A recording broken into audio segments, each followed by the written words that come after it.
No, to be honest with you, I thought coaching days in basketball are gone. You know, I was starting to move in a different direction. Obviously with AFL, and I was doing some corporate teamwork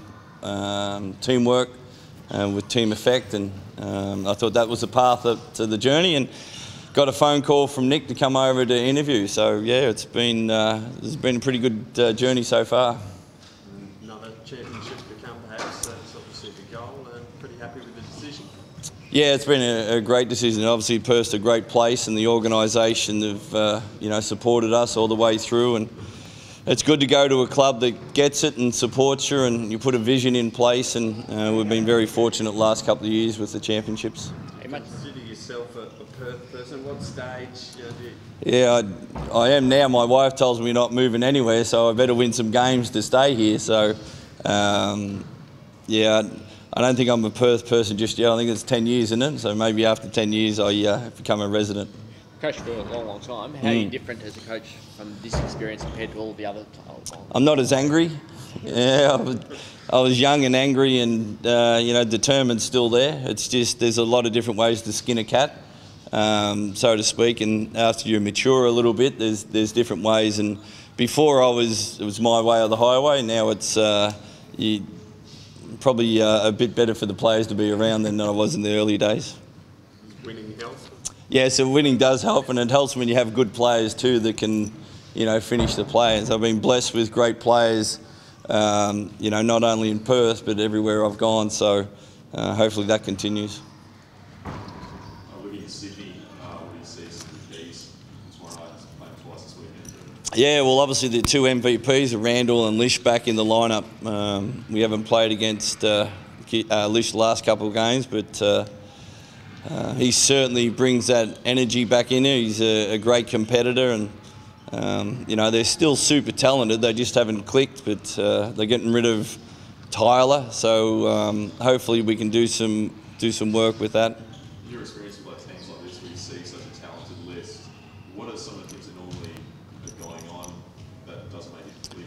Yeah, look, I'm not privy to that. It's hard enough to coach in our team, but we really want to play like we did in the second half against Brisbane. It's just that high intensity that's been missing when we've been inconsistent, so we're really focused on make sure we're playing consistent Wildcats basketball for 4 quarters. The last couple of weeks, Trevor, the loss to Melbourne and the win over the Bullets, how do you assess your form currently? Yeah, look, we've been good in patches. The second last quarter against Melbourne was great. We make a shot, they miss a shot, we win the game, but it certainly highlighted a few areas. The first half in Brisbane was terrible. We lacked effort, and I get it that we travel and played the next day, but the second half was outstanding. So it's more of upstairs than physically.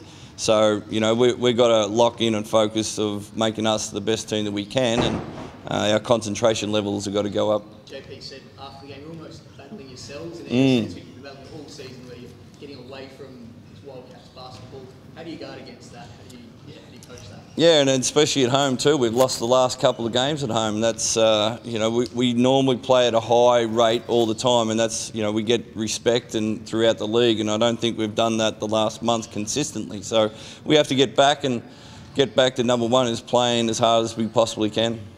Change the starting five a fair bit lately. Will that go as the same as last week, or are you going to move it around again? Yeah, I think right now it's just getting 5 guys that are playing together. We started a different lineup against Brisbane, and then we changed it again at half time. So, we certainly want to start off on the right foot and not behind, and hopefully we'll do that this weekend. Can you give us an indication who's likely to? No, I've got no idea yet. No idea.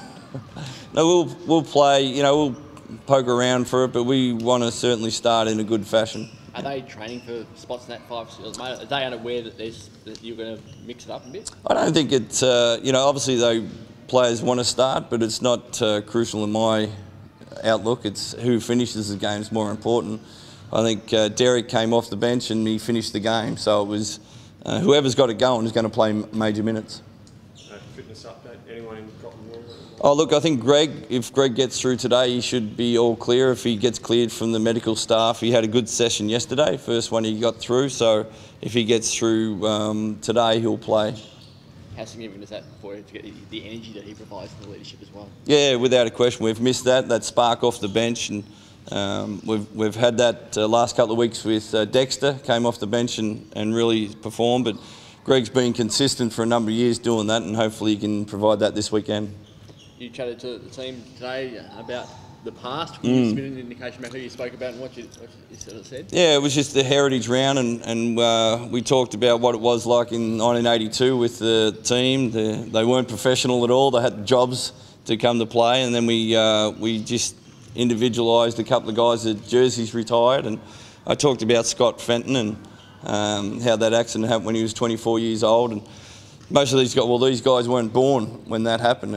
It's the club has a rich history, and we want to tap into that to know what's come before us, and hopefully on Friday night we'll represent everybody that's played before us and supported the Wildcats in the right fashion. He's definitely such a harsh story when you go back and read everything. How did they take that, given a lot of them wouldn't have had a clue? Yeah, it was a somber story. It's, you know, an accident that happened, and he's not even in the prime of his career, and you know, it's fantastic the Wildcats retired his jersey, that we can remember him, and his photos up in the rooms that the guys have looked at. So hopefully we can have that fighting spirit that you know, all the guys that come before us and show on the weekend. Cheers, guys. Thank you.